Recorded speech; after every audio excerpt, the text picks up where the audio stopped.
नमस्कार मित्रांनो, मी धीरजिंग स्वागत करतो नवीन एका ब्लॉग मध्ये. तर आजची सुरुवात डायरेक्ट एअरपोर्ट. तर आपण कोकणे चौकात आलो होतो गॅस भरून. 3:30 पावणे 4ला आपण निघालो. तर एक 10-15 मिनिटं थांबल्यानंतर आपल्याला उबेरला एअरपोर्टची ट्रिप आली. 425 रुपये कस्टमरचं बिल झालंय. 444 कस्टमरने 450 केलेत आणि त्याच्या 2 मिनिटं आधी आपल्याला रिझर्वेशन आली 5:30 रहाटणी टू एअरपोर्ट 472 रुपये. ती पण घेतली आपण. तर मला माहित होतं की या ट्रिपला आपल्याला असं होणार आहे का, ही ट्रिप झाल्यानंतर आपल्याला एअरपोर्ट पासून डायरेक्ट लोकेशन येणार. त्याच्या आधी मी बघितलं होतं का एअरपोर्टला गाड्या किती आहेत, तर 330 गाड्या होत्या. आता इकडे तिकडे फिरण्यापेक्षा एखाद्या वेळेस एमटी गेलेलं पण चालल. असं मी कधी करत नाही, पण आज केलं कारण रिझर्वेशन नव्हते आपल्याकडं आणि कस्टमरला सोडलंय आपण. 450 रुपये कस्टमरने केलेत. डायरेक्ट आपल्याला लोकेशन आले. तर आपण निघतोय.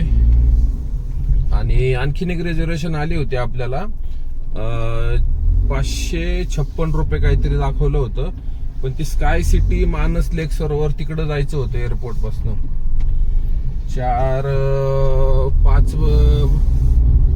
5:50 का 5:54ची राईड होती टाइम. पण घेतला असतं तर माझं 1,500चं काम झालं असतं. पण आपण कधी गेलो नाही तिकडे, माहित नाही आपल्याला तिकडनं भेटेल नाही भेटेल. सो मी मॅप ओपन करून बघितला पुढे दाखवते.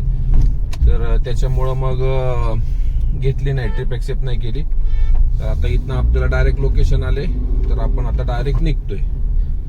तर ठीक आहे, गाड्या भरपूर थांबलेल्या आहेत, तुम्हाला दाखवतो मी एरोमॉलच्या साईडला. बघा आता हा थांबलाय ड्रायव्हर. यांनी इथून पिकअप कधीच घ्यायचं नाही. 500 रुपयाचा फाईन आहे. सरळ आपल्या एरोमॉलला जायचं. इथनं बघा आता इंडिकेटर दिले. ही कॅब जी आहे पुढची स्विफ्ट आज शिरली लेफ्ट साईडला, तिथनं आज जायचं वरती आणि सेकंड फ्लोअर पासून पिकअप करायचं.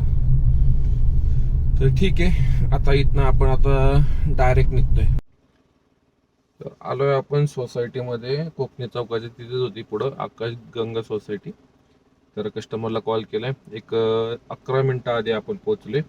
डायरेक्ट आलोय. 472 रुपयाची ही ट्रिप आहे. 428 रुपयाची ती झाली. 900 रुपयाची ट्रिप होईल. आणि ती पुढची जर घेतली असती मी मानस लेकची तर 556 रुपयाची होती. 1450 रुपयाचं काम झालं असतं. पण ते तिथून एअरपोर्टला 5:54 नंतर 45 मिनिटं वेटिंग, 35 मिनिटं वेटिंग असतो एअरपोर्टला. त्याच्यामुळे थोडंसं थांबलो. म्हणलं बघूया सोमवार आहे, बाहेरनं पडून जाईल. आणि ड्रॉप लोकेशन लांब होतं, आपण कधी गेलो नाही तिकडं. सो ती ट्रिप आपण एक्सेप्ट केली नाही, केलेली कॅन्सल केली. तर आता इथं आलोय. कस्टमरला कॉल केला. गाडी जरा बंद करतो म्हणजे 7-8 मिनिटं जरा गाडीला रेस्ट मिळेल. कंटिन्यू गाडी चालू आहे. एक राऊंड झाला एअरपोर्टचा टोटल. तर एक 4-5 मिनिटं जरी बंद पडली राहिली, शांत राहिली, तर ते इंजिन तेवढं कूल होतं. तर ठीक आहे, वेट करूया कस्टमरचं आणि एअरपोर्टला भेटूया. एअरपोर्ट पासून बाहेरनं आपल्याला एकाने विचारलं की वाकड ब्रिजला सोडायचं. त्यांना मुंबईला जायचं होतं. नेमकं तिथं कोण नव्हतं, आपणच होतो. त्यांना म्हटलं जेवढं उबेरला दाखवते तेवढं द्या, 300 रुपये घ्या बोलले. नाही का म्हणलं 300 रुपये तर नाही होत, जेवढं किलोमीटर येईल मीटर आपण 0 करू आणि तिथनं आपण जाऊया. तर ठीक आहे बोलले. 21.5 किलोमीटर भरलं. 450 रुपये आपण त्यांच्याकडनं घेतलेत. आणि आता इथनं आपण बघूया कुठं जातोय. एक विमाननगरची येते बरं का, पण हे मीटर नाही अग्री नाही होणार. 22 किलोमीटरचे 260 रुपये आलेत. तर ठीक आहे, ओला आणि रॅपिडो चालू करतो आणि बघूया इथनं आपण कुठं जातो. तर आलोय आपण. ड्रॉप केले. 25 किलोमीटर भरलं. 525 रुपये कस्टमरकडनं घेतले. तर ठीक आहे, आता चाकण चौक, आंबेठक चौक नाही, चाकण चौक जो आहे ब्रिजच्या पण अलीकडेच होतं, लेफ्ट साईड राईट साईडला थोडंसं रोड पासून 800 मीटर. तर आता इथनं बघूया काय वाजतंय का नाही वाजत. आपल्याला का मोशीपर्यंत जावं लागते. तर 1800 निगडीची एक येते आहे बरं का. मीटरने विचारतो येते का.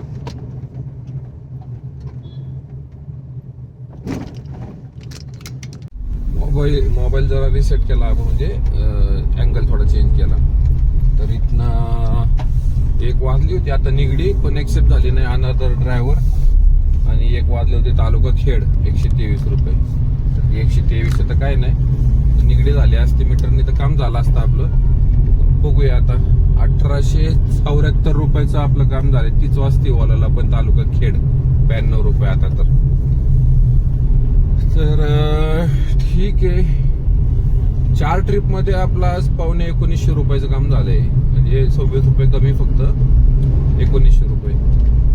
चांगल्या ट्रिपा पडल्यात आपल्याला. म्हणजे पहिली आपली एअरपोर्ट होती, दुसरी आपण एअरपोर्टच मॅच करून घेतली, तिसरी एअरपोर्ट पासून वाकड प्रायव्हेट ट्रिप, आणि वाकड पासून तिथनं 1.5 किलोमीटर पिकअप हायवेलाच, तिथनं डांगे चौकातनं चाकण पण नाही आतमध्ये, पूर्ण अलीकडेच आहे. म्हणजे इथनं जास्त मोशी काहीतरी, मी जेव्हा मोशीत बाहेर पडलो तेव्हा 7 का 8 किलोमीटर दाखवत होतं मला.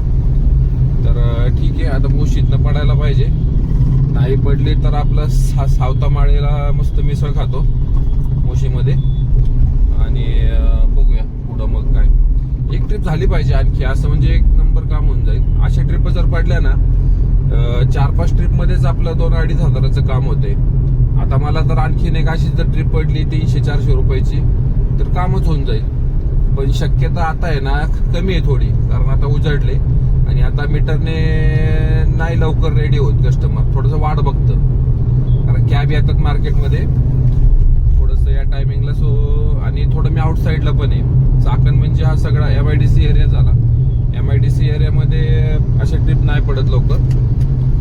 तर आता बघूया आपण आता कुठं जातोय, का नाश्ता करतोय, का थांबतोय. थांबायचं तर नाही, माझी इच्छा आहे आणखी काम करायची, पण तेच का आता मोशीपर्यंत जर ट्रिप नाही पडली तर मग पुढं मूड ऑफ होतो. ही काय आली निगडी, परत तीच आली आहे. बघूया 2.5 किलो.